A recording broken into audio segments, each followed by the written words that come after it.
السلام علیکم ورحمۃ اللہ وبرکاتہ۔ اعوذ باللہ من الشیطان الرجیم، بسم اللہ الرحمن الرحیم، الحمد للہ رب العالمین، والصلاة والسلام علی سید الانبیاء والمرسلین وعلی اہل بیتہ الطیبین الطاہرین وصحبہ المنتجبین۔ سب سے پہلے خود اپنے آپ کو اور پھر آپ تمام مؤمنین کو، بندگان خدا کو تقوی الہی یعنی اپنے تمام معاملات میں اللہ تبارک و تعالی سے ڈرنے کی اور اس کی رضا اور اس کی ناراضگی کا لحاظ رکھنے کی، خیال رکھنے کی تاکید اور نصیحت کرتا ہوں۔ پہلے خطبے میں اہل بیت اطہار علیہم السلام کے 2 یا 3 فرامین جس قدر ممکن ہوا کتاب اصول کافی سے، اور اصول کافی میں کتاب الایمان والکفر، اس کتاب کے اندر ایک باب ہے، باب نمبر 37 جس کا عنوان ہے باب الورع، واو رے اور عین۔ ورع کا معنی تقریباً تقوی والا معنی ہے، لیکن اگر تقوی اور ورع کے معنی میں فرق کرنا ہو تو ورع ذرا اونچے درجے کے تقوی کو کہتے ہیں۔ مثلا تقوی کا معنی حرام کاموں سے بچنا اور جو واجب کام ہیں انہیں انجام دینا۔ ورع تھوڑا سا اس سے اوپر کا درجہ ہے۔ وہ کیا ہے کہ جس معاملے کے بارے میں انسان مشکوک ہو کہ کہیں واضح نہیں ہے کہ یہ حرام ہے، لیکن شک ہو، شبہ ہو کہ کہیں یہ کرتے کرتے حرام میں نہ پڑ جاؤں، تو اگر اس درجے پر برائیوں سے پرہیز کرتا ہے تو اس صفت کو ورع کہا جاتا ہے۔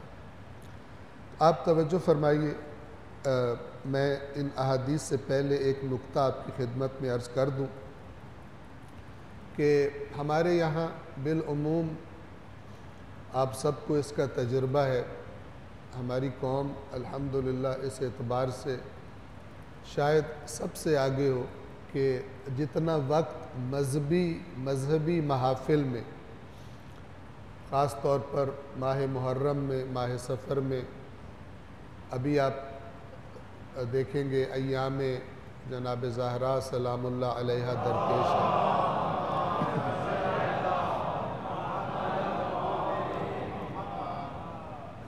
اس کے ساتھ ماہ مبارک رمضان بھی ہے، تو مجموعی طور پر اگر آپ دیکھیں تو ہم وہ قوم ہیں کہ جو شاید سب سے زیادہ وقت مذہبی محافل کے لیے رکھتے ہیں،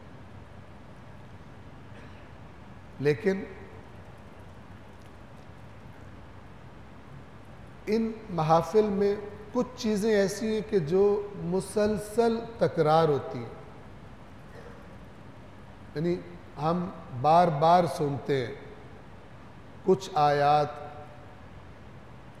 انہیں بار بار سنتے ہیں، اسی طرح کچھ احادیث انہیں بار بار سنتے ہیں، ہم کچھ زیارات بار بار پڑھتے ہیں ہم،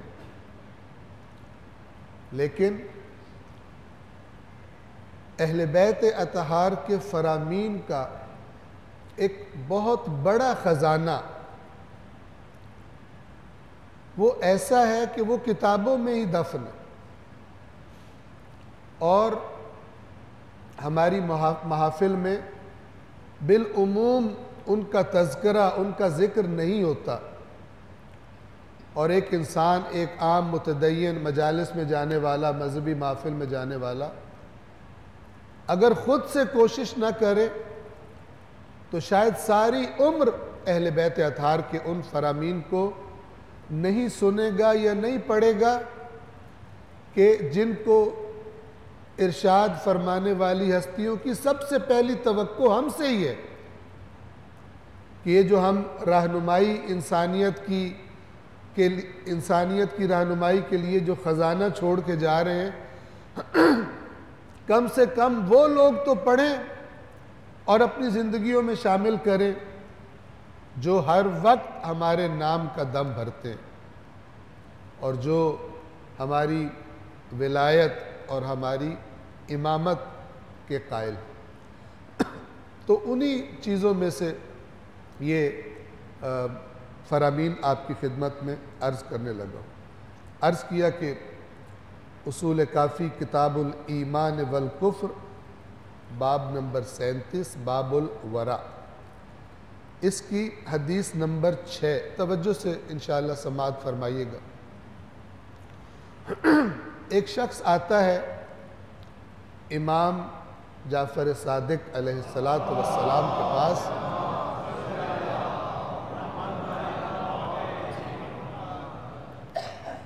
اور آ کر گویا شکایت کے شکوے کے انداز میں یا گویا ایک قسم کا احسان جتلانے کے انداز میں امام سے آ کر کہتا ہے کہ آپ کی وجہ سے لوگ ہمیں بہت برا بھلا کہتے ہیں، کیونکہ ہم آپ سے منسوب ہیں، تو ہماری جس سے بھی کوئی تھوڑی سی بحث ہوتی ہے کسی موضوع پر، وہ فوراً آپ کی نسبت کی وجہ سے ہمیں برا بھلا کہتے ہیں۔ تو امام نے بجائے یہ کہ اس کے شکوے پر اسے تسلی دیتے، امام نے اپنا درد بیان فرمایا، اور اس پر ہم سب کو چاہیے کہ غور کریں۔ توجہ فرمائیں، یہ راوی ہیں حنان ابن صدیر، یہ کہتے ہیں کہ ایک شخص جس کا نام ابو الصباح الکنانی تھا، اس نے قال لابی عبداللہ علیہ السلام، اس نے امام صادق علیہ السلام سے آ کر کہا، ما نلقا من الناس فیک، کیا کیا باتیں سننی پڑتی ہیں لوگوں سے ہم کو آپ کی وجہ سے، امام کی وجہ سے۔ فقال ابو عبداللہ علیہ السلام، تو امام نے اس سے پوچھا، وَمَا الَّذِي تَلْقَى مِنَ النَّاسِ، کیا باتیں سنتے ہیں میری وجہ سے؟ فقال لا يزال يكون بيننا وبين الرجل الكلام فيقول جعفری خبیث، کہا کہ جب بھی کسی شخص سے ہمارا کوئی کلام ہو جاتا ہے، کوئی بحث مباحثہ ہو جاتا ہے، فوراً آگے سے کہتا ہے یہ جعفری خبیث ہے۔ جعفری کہ جو انشاءاللہ ہم سب آج بھی ایسا ہو سکتا ہے شیعہ ہے، جعفری ہے، اور اس کی وجہ سے یہ تو فلان ہے برا بھلا کہ، تو وہ ہمیں فوراً آگے سے کہتا ہے یہ جعفری ہے، خبیث ہے۔ فقال، تو امام نے فرمایا، یعیرکم الناس بی، میرے سبب لوگ تمہیں برا کہتے ہیں، برے لفظ بولتے ہیں میری وجہ سے، کیونکہ تم مجھ سے منسوب ہو، تم جعفری ہو۔ فقال له ابو الصباح نعم، ابو الصباح نے کہا جی، آپ کے ساتھ نسبت ہے، جعفری ہونے کی وجہ سے لوگ ہمیں برا کہتے ہیں۔ فقال، اب توجہ فرمائیے، تو امام نے فرمایا، ما اقل واللہ من یتبع جعفرا منکم، کس قدر قلیل ہے اللہ کی قسم تم میں سے جو واقعاً جعفر کی بات بھی مانتے ہیں، جو جعفر کی علیہ السلام ما اقلا عربی زبان میں تعجب کے لیے، کس قدر تھوڑے ہیں، واللہ اللہ کی قسم، من یتبع جعفرا منکم، کہ جو تم میں سے جعفر کی اتباع کرتے ہیں علیہ السلام۔ امام نے اپنا درد اس کے سامنے رکھا۔ تمہیں یہ شکوہ ہے کہ لوگ تمہیں جعفری سمجھتے ہیں اور اس لیے برا کہتے ہیں۔ مجھ سے پوچھا ہے کہ تم جعفری کہلانے والے تو بہت زیادہ ہو، لیکن جعفر علیہ السلام کی حقیقت میں فرما برداری کرنے والے اللہ کی قسم کس قدر کم ہے۔ لوگوں میں تم مشہور ہو کہ تم جعفری ہو۔ پھر فرمایا انما اصحابی، میرے اصحاب تو بس وہ ہیں، انما اصحابی، میرے اصحاب تو صرف وہ ہیں، من اشتد ورعہ، جو جن کا ورع، جن کا تقوی بڑا شدت والا ہو، بڑا ہائی لیول کا ہوتا ہے، اونچی سطح کا تقوی ہوتا ہے، وہ ہیں میرے اصحاب۔ وَعَمِلَ لِخَالِقِهِ، اور وہ ہیں میرے اصحاب جو اپنے خالق کی خاطر عمل کرتے ہیں، اللہ کی خاطر عمل کرتے ہیں، وَرَجَا ثَوَابَهُ، اور اللہ کے ثواب کی امید رکھتے ہیں، فَهَؤُلَاءِ أَصْحَابِي، تو یہی ہیں میرے اصحاب۔ یعنی امام نے فرمایا تم مشہور تو ہو، لیکن اگر واقعاً جعفری بننا چاہتے ہو، نہ کہ لوگ تمہیں جعفری کہتے ہیں اور اس وجہ سے برا کہتے ہیں، لیکن اگر مجھ سے پوچھتے ہو تو پھر جعفری کی تعریف اور جعفری کی ڈیفینیشن یہ ہے۔ صلوات پڑھیں محمد والے۔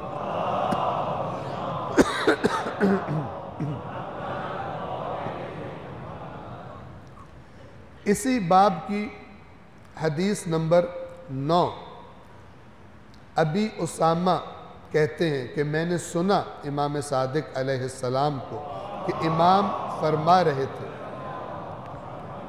علیکا بتقوی اللہ والورع، خود پر لازم کر لے اللہ کے تقوی کو اور ورع کو، والاجتہاد، اجتہاد فقہی اجتہاد یا مراد نہیں، یہ فقہی والا اجتہاد کا اصل معنی ہے زیادہ کوشش اور محنت کرنا، جہد سے نکلا ہے، جس سے جہاد کا لفظ بھی نکلا ہے۔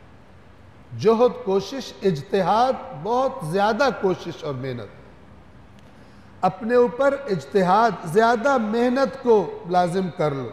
زیادہ محنت کس چیز کے بارے میں؟ اللہ کی اطاعت۔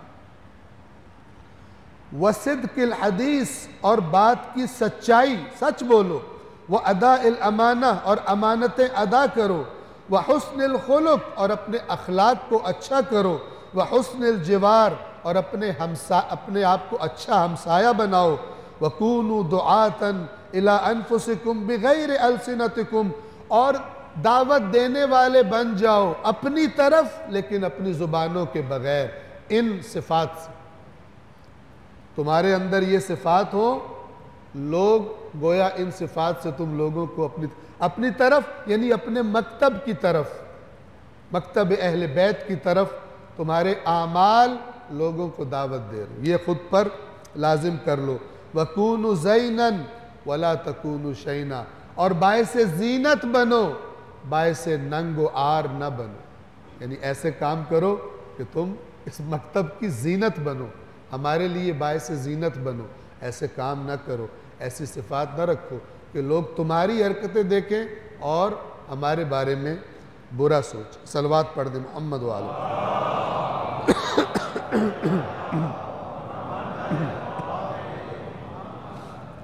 اسی باب کی یہ ایک اور حدیث نمبر 13 سن لیجیے اور ہم پہلے خطبے کو تمام کریں گے۔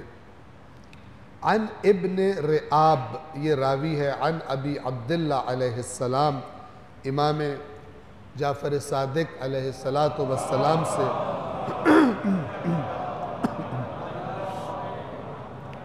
روایت نقل کرتے ہیں کہ امام نے فرمایا، قال، امام نے فرمایا۔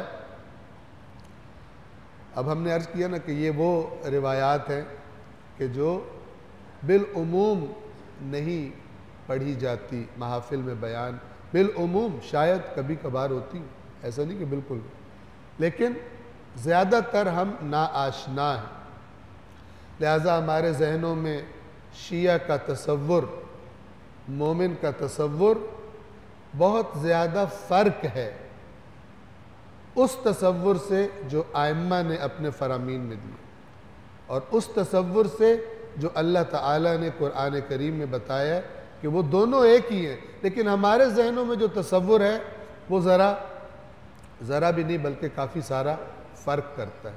اب اس روایت کے الفاظ کو انشاءاللہ توجہ سے آپ سماعت فرمائیں گے۔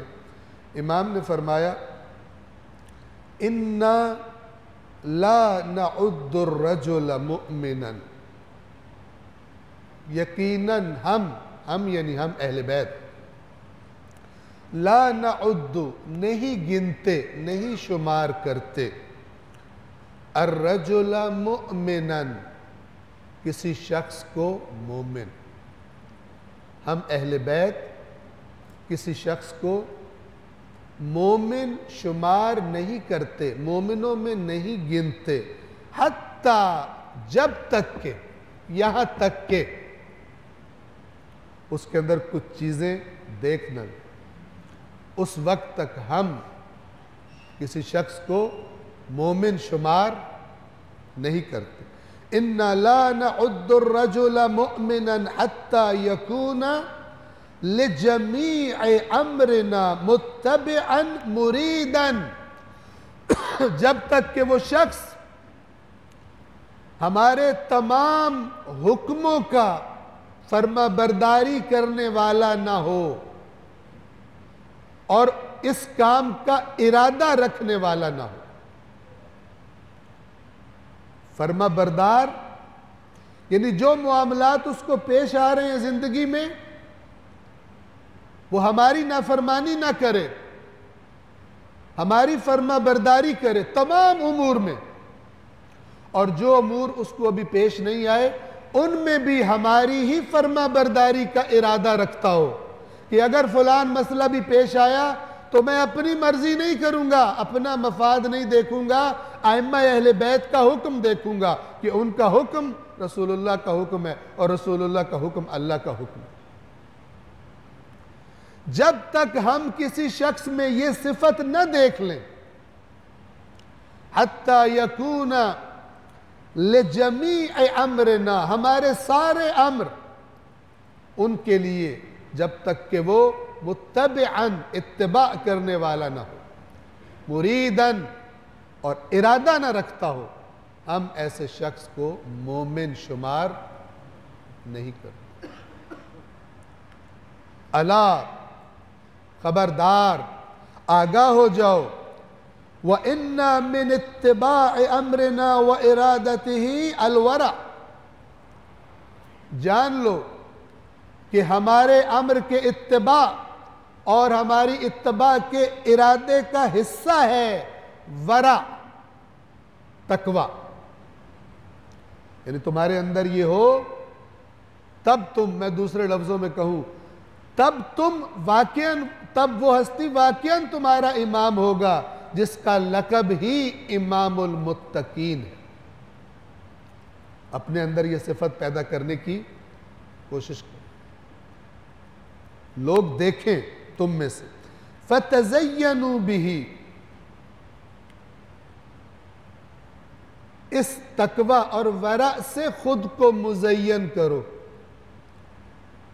صبح صبح ہم میں سے بہت سارے لوگ، تقریباً سبھی، کچھ کم کچھ زیادہ کچھ بہت زیادہ، گھر سے نکلنے سے پہلے خود کو مزین کرتے ہیں، منہ دھوتے ہیں یا نہاتے ہیں، پھر کوئی کریم وریم لگاتے ہیں، بال سیٹ کرتے ہیں، کوئی جیل لگاتے ہیں، کوئی پتہ نہیں، اور جس کے پاس جتنا کچھ ہے وہ خوب مزین کر کے، کپڑے استری کر کے، سوٹ یہ پہننا ہے، یہ جناب فلان ہونا چاہیے، سب میں باہر نکلوں تو لوگ دیکھیں۔ امام فرما رہے ہیں خود کو تقوی سے مزین کرو، یہ اس تقوی سے سج کے جاؤ معاشرے میں۔ فَتَزَيَّنُوا بِهِ، تقوی سے خود کو میک اپ کرو، مزین کرو۔ زینت دو. یرحمکم اللہ، اللہ تم پہ رحم کرے. وَكَبِّدُوا أَعْدَاءَنَا بِهِ يَنْعَشْكُمُ اللہ، اور اس تقوی کے ذریعے اپنے ہمارے دشمنوں کے کلیجے پہ مارو. ہمارے دشمنوں کو مصیبت میں ڈال دو. کس کے ذریعے؟ زبانوں سے نہیں، اپنے تقوی کے ذریعے. تو بہت آسان ہے نا دشمنان اہل بیت ملانا، آسان ہے، بندہ بول سکتا ہے. لیکن امام فرما رہے ہیں یہ بھی تو کرو. تمہارا تقوی ایسا ہو کہ ہمارے دشمنان اہل بیت جل جائیں، مصیبت میں پڑ جائیں، تکلیف میں پڑ جائیں تمہیں اس حال میں دیکھ کر. تمہاری شخصیات ایسی ہو. وَكَبِّدُوا، اور جگر پہ مارو، کلیجے پہ مارو. اعداءنا یعنی ان کو تعبیر ہے، یعنی ان کو مشکل میں ڈال دو، مشقت میں ڈال دو. بہی، اس تقوی کے ذریعے. ینعشکم اللہ، اللہ تمہارے درجات کو بلند کرے، اللہ تمہارے مقام کو بلند فرمائے. پروردگار عالم آیات قرآن اور فرامین اہل بیت، وہ جو ہماری نظروں سے گزرتے ہی نہیں اور بتائے جاتے ہی نہیں، پروردگار ان سے بھی آشنائی کی اور پھر ان پر عمل کی. پروردگار ہم سب کو توفیق عطا فرمائے. بسم اللہ الرحمن الرحیم. والعصر ان الانسان لفی خسر الا الذین آمنوا وعملوا الصالحات وتواصوا بالحق وتواصوا بالصبر.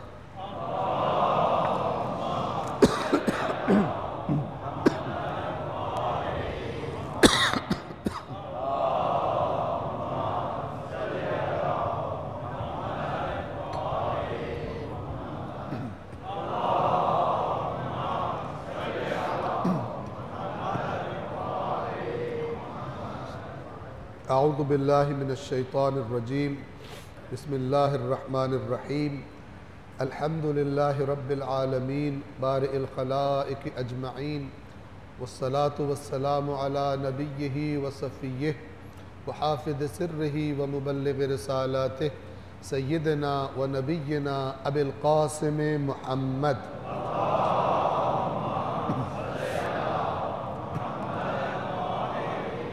وعلى أمير المؤمنين علي بن أبي طالب، وعلى فاطمة الزهراء سيدة نساء العالمين، وعلى الحسن والحسين سيدي شباب أهل الجنة، وعلي بن الحسين ومحمد بن علي وجعفر بن محمد وموسى بن جعفر، وعلي بن موسى ومحمد بن علي وعلي بن محمد والحسن بن علي والخلف القائم المهدي المنتظر صلوات اللہ وسلامہ علیہم اجمعین. اللہم اغفر للمؤمنین والمؤمنات والمسلمین والمسلمات الاحیاء منہم والاموات. تابع بیننا وبینہم بالخیرات انک مجیب الدعوات انک علی کل شیء قدیر. صلوات پڑھ محمد وآلہ.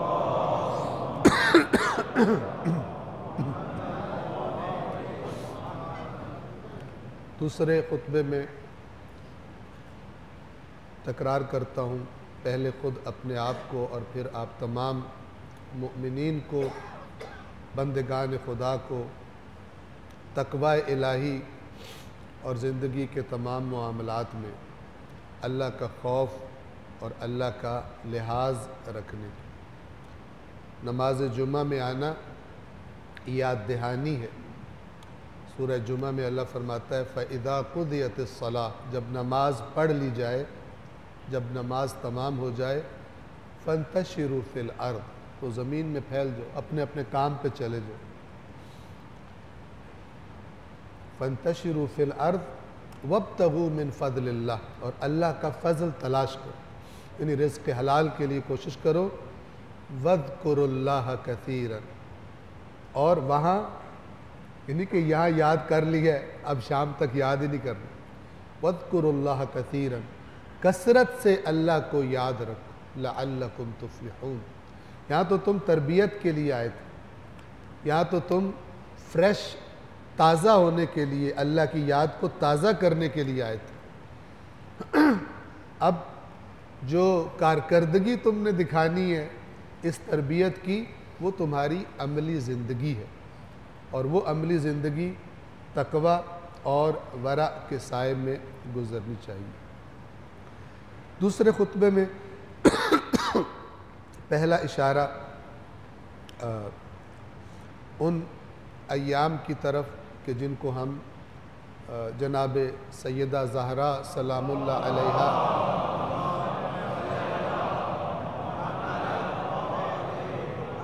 کی نسبت سے جانتے ہیں۔ بہت ساری مجالس ہوں گی، بہت ساری دینی محافل ہوں گی،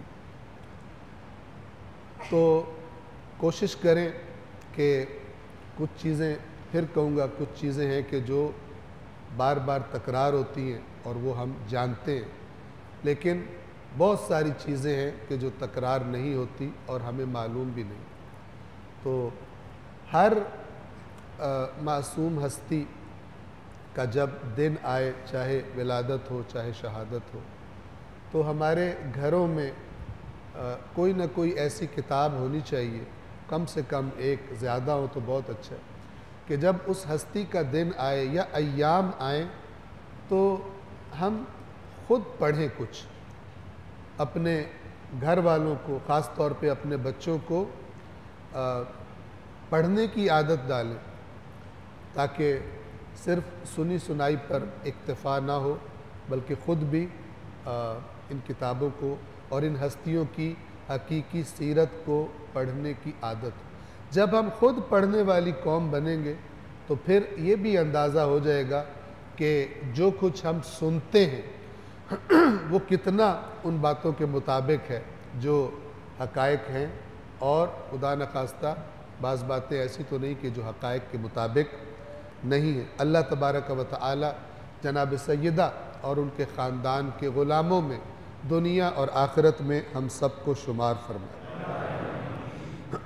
دوسری جو مناسبت ہے، اور وہ ہر کچھ عرصے کے بعد تکرار ہوتی ہے، ہمارے اپنے وطن پاکستان کے اندر بعض دفعہ ہم بعض افراد کے ساتھ ایسا رویہ دیکھتے ہیں انتظامیہ کا اور حکومت کا کہ لگتا ہے کہ یہ پاکستان کے شہریوں کے جو حقوق ہیں وہ ان کے حقوق نہیں ہیں، یہ کوئی اور مخلوق،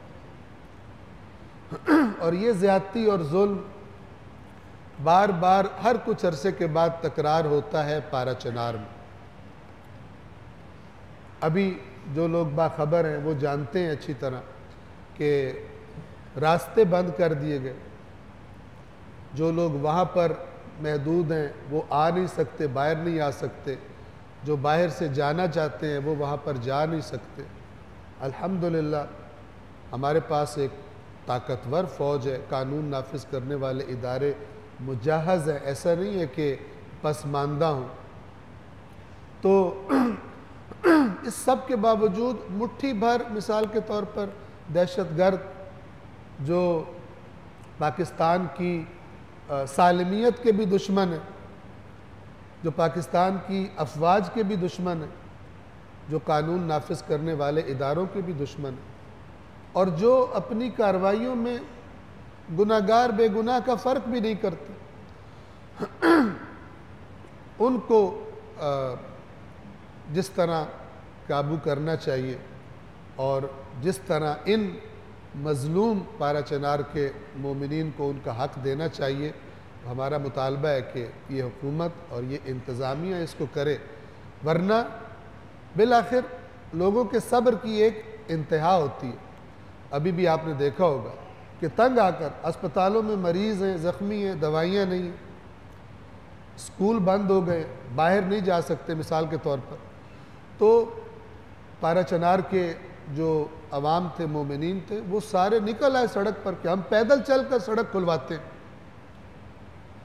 اگر کوئی انسان غور کرے تو حکمرانوں کے لیے یہ بڑی ہی شرم کی بات ہے،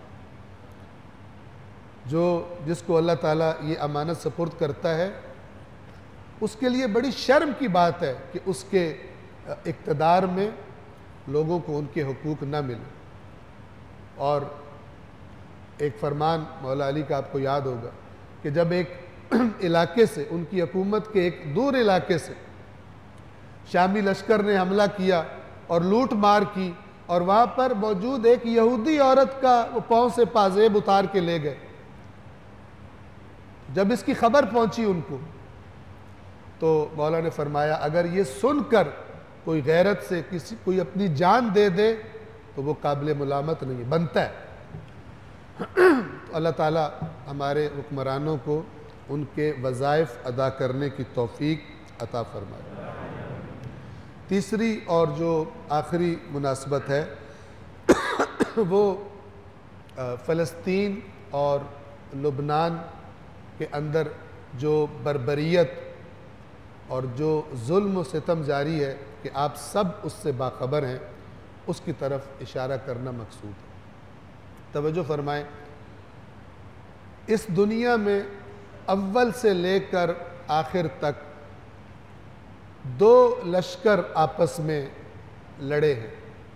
ایک اللہ کا لشکر جسے قرآن حزب اللہ کہتا ہے، حزب اللہ یعنی اللہ کی جماعت، اور دوسری کو اللہ تعالی حزب الشیطان کہتا ہے. اور قرآن مجید کی آیات اور فرامین اہل بیت یہ متفقہ طور پر ہمیں بتاتے ہیں، ہماری رہنمائی کرتے ہیں کہ ہر زمانے کے انسانوں پر، خاص طور پہ مومنوں پر واجب ہے حق کی حمایت اور نصرت کرنا جس طرح بھی ان کے لیے ممکن ہو. تو آج امت کو درپیش ایک بہت ہی بڑا مسئلہ، بلکہ ہم کہیں انسانیت کو درپیش بہت بڑا مسئلہ، وہ اس اسرائیل اور اس کی پشت پناہی کرنے والا امریکہ، برطانیہ اور کئی یورپی ممالک. یہ وہ لوگ ہیں کہ جو علم بردار بنتے ہیں حقوق انسانی کے، اور ان کے سامنے ان کی حمایت سے، انہی کے دیے ہوئے اسلحے سے، انہی کے دیے ہوئے بموں سے آپ نے وہ مناظر دیکھے ہوں گے کہ کیسے عمارتوں کے ملبے کے اندر سے کٹی پھٹی لاشیں بچوں کی، عورتوں کی وہ ہر روز نکالی جاتی، ہسپتالوں پر بم گرائے جاتے ہیں.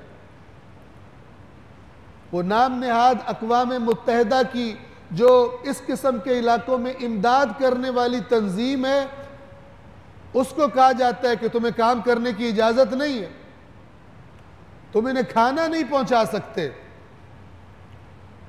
یعنی اس طرح کی نسل کشی آج کی دنیا میں یہ وہ لوگ کر رہے ہیں جنہوں نے اپنے چہرے پر بڑا خوبصورت میک اپ کیا ہوا، لیکن دیکھنے والے کے لیے یہ واضح ہے کہ زمانہ فرق ہے.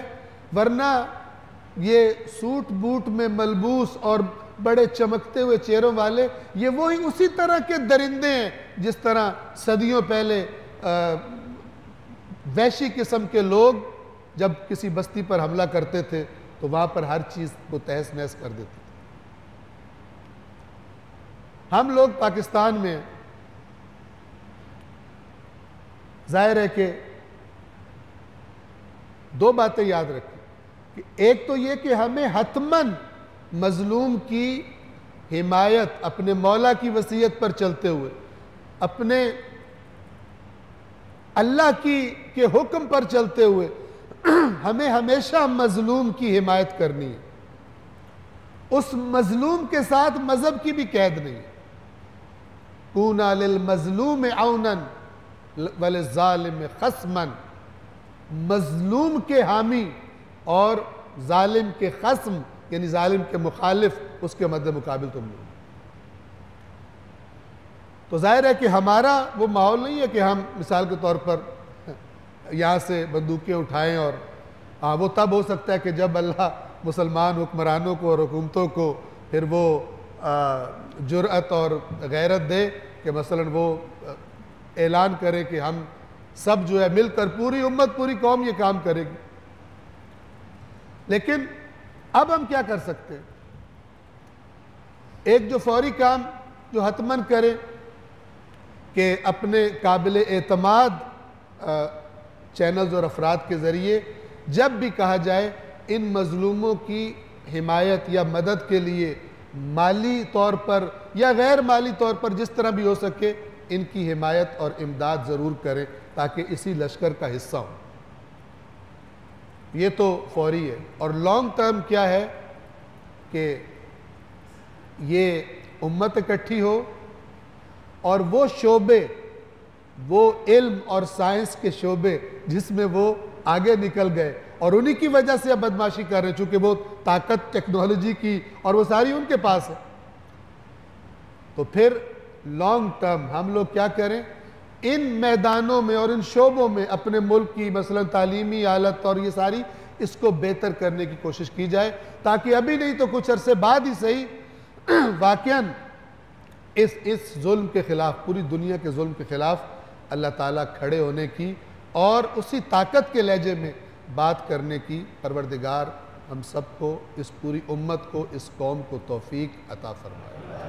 بسم اللہ الرحمن الرحیم۔ قل هو اللہ احد اللہ الصمد لم یلد ولم یولد ولم یکن له کفوا احد۔ صدق اللہ العلی العظیم۔ السلام علیکم ورحمۃ اللہ وبرکاتہ۔